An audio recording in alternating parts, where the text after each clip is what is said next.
What is up YouTube, ZukiM1 here, and I am back with a brand new YouTube video. Today we are going to be discussing Bando City and how within worldwalker that Bando City became a balanced deck. So as you guys know, about 1 or 2 sets ago, Bando City was literally the deck to beat. It didn't matter what type of variant of Bando City you were running. It just had an infinite amount of value that it was able to generate, and it was just extremely hard to deal with across the board, right? From cards like Gnar to Ziggs, Poppy, Veigar, Rumble, they were literally everywhere. Heimerdinger didn't get any love last set, nor did Tristana. She still has one of the lowest win rates in the game. But yeah, those guys were everywhere, right? And they were very, very, very difficult to not see because of the fact that they were just so good, right? And let's go over it, right? So two of the biggest problems that Bando City had nerfed and dealt with in this deck was cards like Conchologist, which was an extremely problematic card just due to the fact that it was 2/2, and when you summon this card, it gave you access to about 2 regions worth of spells to choose from. So you had Bando City, which has a plethora of spells to pick from, and then you had your region, which whatever that was, it could have been Failure, Demacia, Noxus, so on and so forth, right? It would generate a free card for you as well. And this guy by himself used to be able to chump block at least like twice while also generating you free cards. Now he can only really chump block once, and that's if someone doesn't have a check for him already, like a tri-beam, not a tri-beam, but like some type of spell removal to get rid of the Conchologist because his health is so low, right? A lot of times you want to hold on to your Mystic Shot for more important cards, so that's why he wasn't like really Mystic Shotable, because you're spending 2 to get rid of a 2. And a lot of times, especially within the Yordo deck, that felt like it was very misused and not properly utilized, right? Because you would want to probably save it for something like the Bandit Commando, which again generated free cards just for hitting your opponent's Nexus. And then the second most problematic card within Bando City, which also had received a nerf, was Looping Telescope. Now, if you guys watch any of the Legends of Runeterra big tournaments, you will know that the Looping Telescope is a card that's able to generate itself. I believe it was the partner of Margin Bay that was in a big tournament. He summoned a Looping Telescope, and this was Bandos in Arms. That was the deck that he was using. So he summoned a Looping Telescope.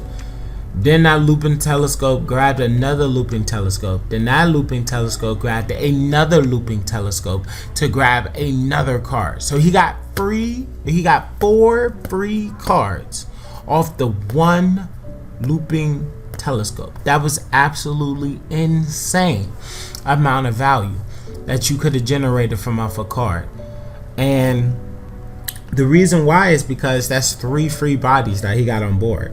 Granted, all of those things could potentially die, but not all of them have to die. And then the next turn, because he has so many bodies on board, he just summoned a few more and then activate Bandos in Arm. And because he played so many multi-region cards, which was 3, he basically met the condition of Bandos in Arm.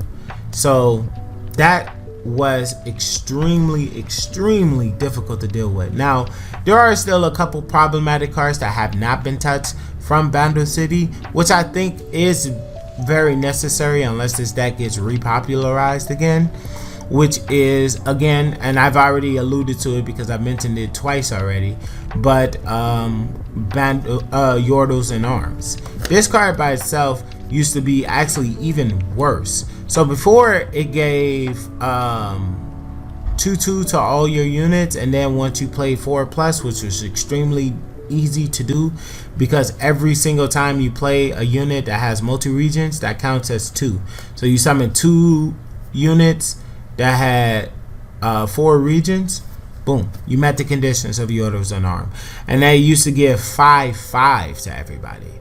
So you paid 5 to give 5/5 to all of your units face up on the field. It was an insanely busted card. Cannot believe this card got away with running around for as long as it did before it got nerfed. I mean, 3/3 is still pretty nuts, because this is basically a better for Demacia. This is literally a better for Demacia. In every way, shape, or fashion. It just is. Like, you spend 5, you can do this earlier than for Demacia. You can do this as soon as you got the 5. It doesn't matter. It just does everything that you would want from a card. And then obviously the mayor himself, right? Bando City Mayor. That card has also been a very problematic card. It gives you access to literally every single multi-region follower and reduces their cost by 1, which is super bonkers. Now, what they did to change it slightly is make it so the first multi-region unit gets its cost reduced by 1 instead of all of your units, which is still pretty, still pretty tame, but it's still not, it still can do some crazy things. Like, there was one time I was using, and this is just a side tangent, but there was one time I was using Bando City, and I generated a 6 cost unit. It is a scout. Let me see if I can find it. Here he is, Yoda Ranger. Right now, its ability is when it attacks, it gives everybody +1. No, not gives. It grants everyone +1 health. So I generated a 6 cost card, but was able to play it that turn because I had 5 mana to spare. That's how insanely strong that card can be. So I got access to a 6 cost card at turn 5 because of the fact that I had the resources to play it, and it was a reduced cost. So something that would normally take 1 more turn to be able to play, I got access to a turn earlier, which can make or break a game a lot of times. Like, I won that game solely off this card because all of my units were too big to deal with, and I was able to deal 10 free damage because he didn't have any units on board. So I don't know. And they still have access to mini morph, but again, it just costs too much. And the reason why I feel like Bando City is in a very healthy state is because most of their stuff just costs too much to be able to get to what their game objective is now. If you were to look at Bando City like a couple sets ago, they were just unstoppable because all of their units were cheap. They generated a lot of free value, and they were able to swarm the board. So all pluses, no negatives.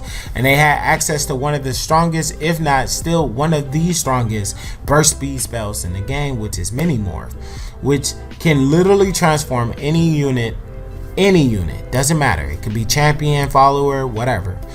It can transform them into a 3/3 unit that does nothing. It's just a 3/3 unit.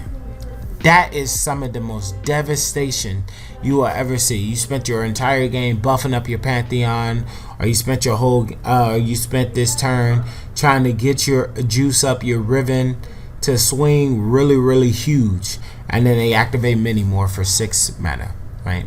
Turn 3, they have access to this extremely powerful card. But what are you gonna do, right? It was the benefit of running Bando City. Now, the other regions, instead of nerfing this region to the ground and making it unplayable, they just buffed the living hell out of all the other regions, making them feel more viable to play, actually to the point where Bando City might even need a buff for some people. Now, I personally don't think that they need a buff, but there are some people on Reddit that do think that they want to see some more Bando City again, which is kind of crazy to me because this was literally running around for way too long and destroying the game, in my opinion. It actually chased a lot of people away from Legends of Runeterra. So to know that it's in a healthy, balanced state and you don't have to worry about seeing Bandle City in every other match. Like even Mugwao, right? I had released videos super sporadically just because of how unhealthy the game is.